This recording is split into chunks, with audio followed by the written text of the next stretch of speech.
Well, I think the call for immunity for legislators is self-serving, particularly for the fact that they are not left out as pot-seated. They already have immunity.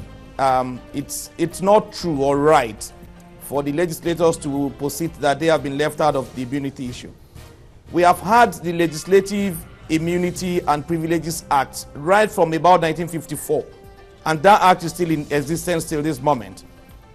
The point about it is that the immunity covers what is done or said on the floor of the House. Now, as opposed to the immunity to members of the governor, the deputy governor, the vice president, as well as the president, which is tenure-based. Now, I do not really know if the legislators want to have a tenure-based immunity, which only lasts within their tenure in the House or the Senate, as the case may be, or they want a perpetual immunity that will protect them from whatever they do in life and for all times. So I personally think that the call is inappropriate and at the same time self-serving. That is what I think about it. Because if we decide to clothe every leader in Nigeria with immunity, I think the danger it portends will be greater than the service. That it will be greater than the service that is intended to provide on the long run. That is my take on it. All right. If you go through the section we are talking about as section 308 of the Nigerian Constitution, subsection 1, paragraph A, a couple of issues there, because you said the lawmakers already have immunity, but this is not as inclusive as what we have in the subsection of the section of the Constitution where it says no civil or criminal proceedings shall be instituted or continued against a person to whom the section during its period of office. That's not what they enjoy. Would you say that is also immunity? A person to whom this section applies shall not be arrested or imprisoned during that period, either in pursuance of the process of any court or otherwise. And of course, to go forward, that they are not compelled to make appearances before any court of law in cases of criminal proceedings. Would you say that they are enjoying their immunity if you insist that they have immunity, as it were? Yeah, well, the point about it now is that we're talking about the degree or the class or the class of the immunity as it stands. Because what legislative immunity has always been walled over is in respect of what they say or what they do on the floor of the House or the Senate. Now, even the immunity to the members of the executive, to the key members of the executive, is not absolute as well, because the moment they leave office, they can't be tried for wrongs committed or done by them while they were in office.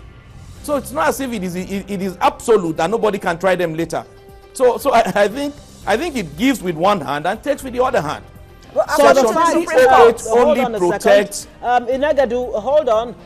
Let's come to our guest in the studio now. The provision that says no process of any court requiring or compelling the appearance of a person to whom this section applies. Do you think that is the case right now, especially looking at what Bukola Saraki, the Senate President, is going through? No. If the Constitution has actually protected him from appearing in court. No, but he has made that distinction. He said if he does anything within the House, or he says anything in the House, that you may even consider a civil wrong or a criminal wrong done in the course of his duty, no criminal or civil proceeding should lie against a member of the House, but not what he does outside. Or what he did before. Yeah, or he did before. Okay.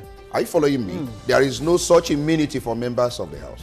But what you do in the course of your duty when you have been elected on the floor of the House is an immunity that is a standard one for members of the House all over the world. Are we saying then that if a senator or a speaker, a House of Reps member commits the crimes of rape, diversion of funds, forgery, and stuff like that? I mean, what you within, do in the course, yes, on the floor, when you are, making your contribution. Okay. when you are debating, when you are, enacting laws for the federation. Now, anything you do at that time, within that time, on the floor, then you have immunity. And that is a standard one for all members of the House all over the world. I mean, even from countries that practice democracy, from where we borrow, our own type of democracy. That is what is applicable to them. But what these guys are asking for is that they can do anything outside. They can commit rape or sleep with women or do anything or even steal money and then enjoy the same immunity that the executives enjoy, which I have even told you that Nigerians are even saying, strip the executives of this immunity because it has not actually engendered good governance. It has not engendered transparency, and we have not seen these guys go there and do things that we have asked them to go and do. Remove it and let everyone who has committed a crime while in the course of his office be tried there. Now that our institutions are even very weak, he has said it, when some governors leave office, you see cases lasting up to 10 years. So these institutions are very weak. Some even obtain what we call perpetual injunction, restraining EFCC from arresting them and all that. So if we have seen this thing happen in our polity, we are now saying, even for the executive, it has not served us any good. Strip them of the immunity and let everyone face criminal charges if he does it in the course of his duty. All right. Okay, so we just, gentlemen, just hold your thoughts. We'll continue this conversation in a jiffy. But for our viewers on TVC Entertainment, we are going out now, but you can continue with us on TVC Breakfast on the Nigeria Concert Channel 190, DSTV 418. GoTV 45, and of course, ACTV 510. Stay with us.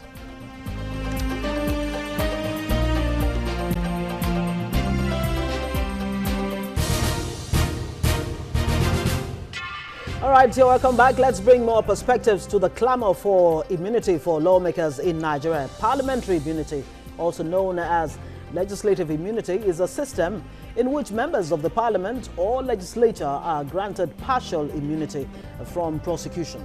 Let's look at examples of countries where lawmakers enjoy partial immunity. We start with Brazil, where members of both the Chamber of Deputies and the Senate enjoy parliamentary immunity that is also extended to crime. And that does not apply for crimes committed before the member of parliament takes office. Okay, so that's a bit of, there's a slight difference there. So French parliamentarians also enjoy what is called irresponsibility for whatever they do as parliamentarians, and they also enjoy partial inviolability, which means severe restrictions for the police or justice to arrest or detain them. Both irresponsibility and inviolability are mandated by Article 26 of the Constitution of France. Now, the topic of parliamentarian immunity is somewhat controversial in France, especially in the context of scandals of corruption or graft involving politicians.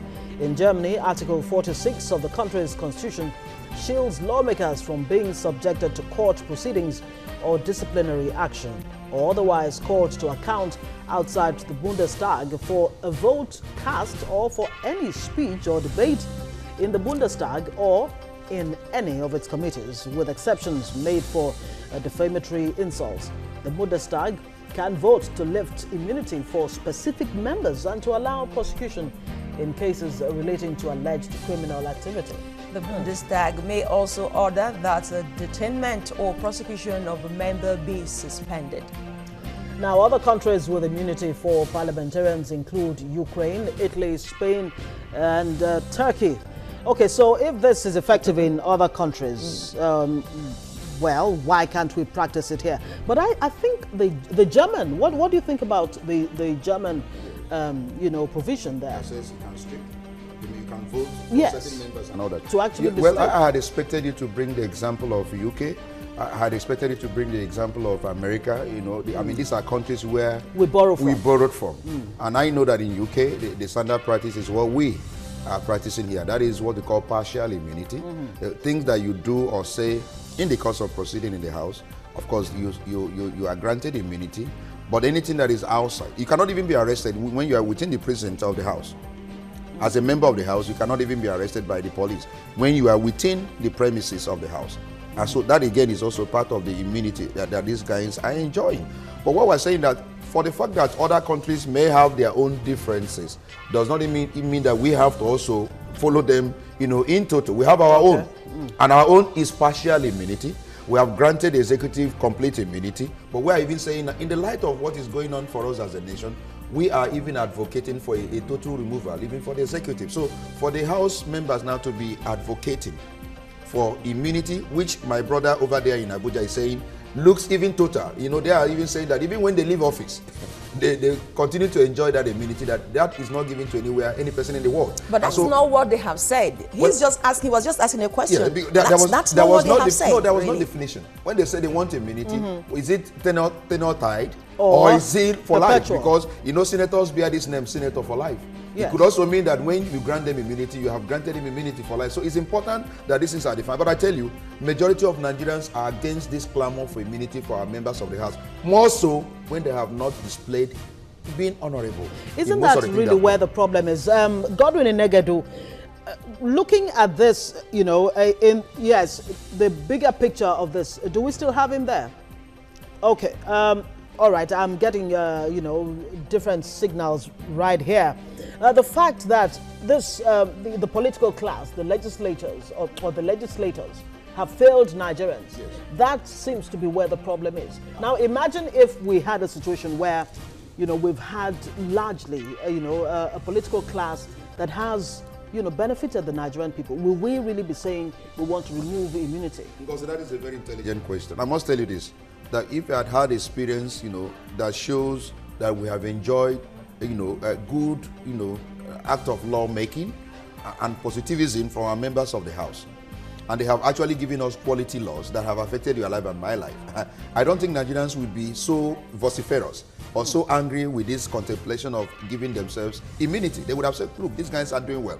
They don't need any distraction whatsoever. Let's allow them to do their duty, because all along they've been giving us quality laws. But when you now put into consideration the cost of investment, how much these guys are being paid. They are the highest paid legislators in the entire world, and that is historical and that is factual. Go and look at all Google and find out all that. And then we are not getting a return on our investment. We have invested so much. The return on investment is almost nil. And then in the light of this, you are now trying again to gab yourself, you know, with more things that we consider self-serving, selfish and greedy. The Nigerians are so, look, we cannot accept that. That is actually what is happening. It is the issue of not giving us quality service that is making Nigerians to oppose in total, completely, angrily against any thought whatsoever of granting themselves immunity. Okay, let's look at the code of Of course, our guest in Abuja is there. Okay, it's back. Okay, so let's look at the COT. The mandate of the COT as recognized by the Constitution, where it's talking about, of course, non-declaration of asset and all that. If you look at the provision of that particular section of the Constitution, it did not exclude even the immunity class. So that means even if a president declare his asset forcefully, yes, is also liable to answer to the code of conduct. Yes. So, and that means if there are infractions, yes, on that particular section of the Constitution, yes, they are also going against the 5th schedule of the Constitution. So that means even if the legislature, even if they get the immunity they're clamoring for, yes, it does not exclude them from punishment or so if there are infractions based on the issue of false declaration. Now, I don't know, because there has been no example where a president fails to declare his asset or declare falsely his asset, whether he can be docked. But I know that that particular section 308 will give the president immunity also from being docked. I know it, despite whatever provision you have just alluded to that is not provided for, you know, for the president giving him immunity. I know that section 308 supersedes every other, you know, prosecution against the president. The president will not be prosecuted, he will not be invited to the court, you know, as long as he is the president for criminal liability over that particular infraction. But I am saying that people are against such immunity now, even for the executive. All right, let's bring in my position. Inegedu Godwin. Okay, so now what about the argument that this immunity, if, you know, given the legislature, will actually engender independence of the legislature? Is that a good argument? Well, I don't subscribe to that argument because it's as watery as it comes. Because if we want to look at the concept itself. Now, I've made this point earlier that no immunity is absolute. Even the immunity for the the members of the executive is not absolute. Once they leave office, they are subject to prosecution. Now, even one aspect of it was taken in the case of Ganifa and IGP, where the Supreme Court said, no, you are not immune from investigation. So you can investigate even the executives who are covered with this immunity as it stands today. Now, if someone is telling us about independence of the legislators, I have not really seen how immunity protects the independence of the legislator. Because from my own experience and what I have seen in Nigeria, I think the most powerful organ in this country today remains the legislators, the parliamentarians. They have oversight functions over the judiciary. They have oversight functions over the executive. So, and now, what some of us are looking at as it stands is even the trend and the abuses. We're not saying, look, you are not entitled to immunity, just like Mr. Ubani pointed out earlier. If the antecedents were not there, I don't really think people will be splitting their hairs whether they want immunity or they don't want. But the question we keep trying to look at is, what is the basis for the immunity? Today, they clothe themselves with immunity. Now they're talking about pensions for life. So you don't allow people to exude so much powers and so much freedom the way the Nigerian parliamentarians want to be, because they have the sole function of lawmaking, and because they have that role and responsibility, they want to extend it beyond the ordinary. And this is what we're looking at. Because if anybody is arguing and talking about independence of the judiciary, I think independence of the legislators, I think they're already independent and overtly much more independent than the two other arms of organs of government. Okay, just for clarification, I'd like to take you back to the issue of absolute being absolute, or if the immunity is absolute or not. You remember the case, the Supreme Court judgment on the Tinubu versus IMB, where the Supreme Court said this immunity clause is absolute. Can you clarify what that particular judgment is saying and relate that to what we have today? No, the point about the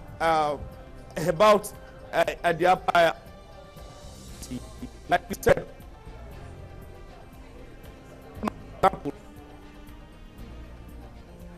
okay, we seem to be having some connection problems there. Mr. Ubani, can you please respond to that? You must also look at the context under which that particular statement was made by the Supreme Court. Okay. Read it contextually. And I'm sure what the Supreme Court was saying there, look, as he is a governor or somebody is a president, within his tenure, he enjoys what we call complete immunity. I'm not sure the Supreme Court was saying that even when he leaves office, he cannot be prosecuted. He cannot be. The Supreme Court wouldn't have been saying that. So you must look at it contextually. Under what context was that statement made? That's what we call ratio decidendi in judgment.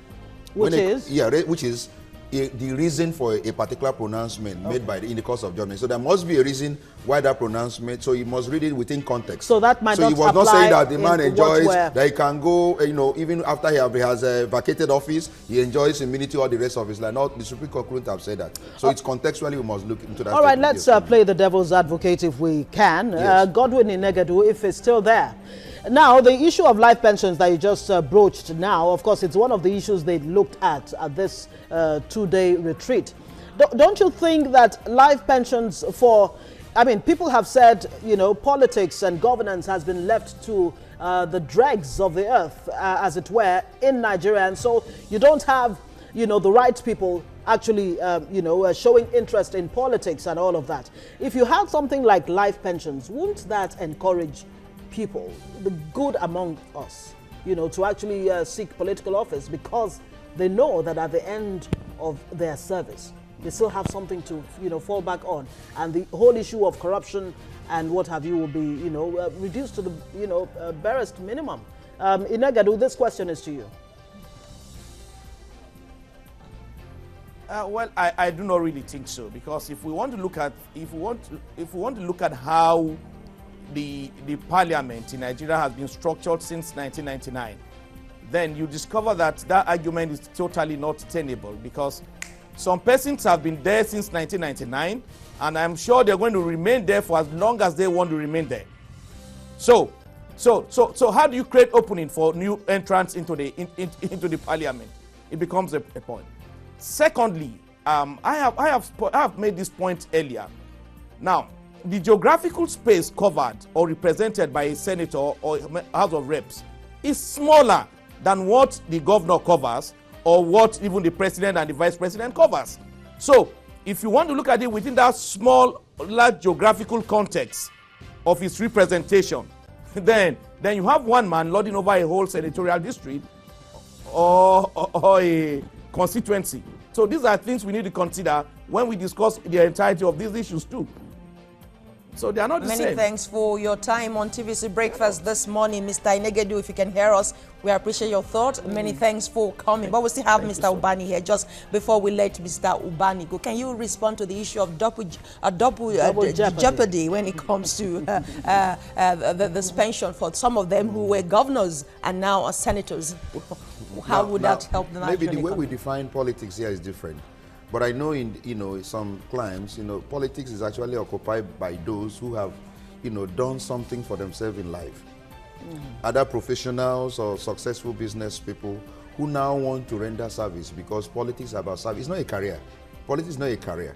And so for you to begin to advocate for what you call life pension for people who have come to render service, who are supposed to go back to their business after serving their people, it's not a perennial thing. Now, you even have this issue of jeopardy, double jeopardy you mentioned, where a governor may have been maybe a minister or have worked as a civil servant, is on pension, on life pension. He now becomes a governor. And then when he's leaving, he enacts a good law that will make sure that he collects almost billions every month.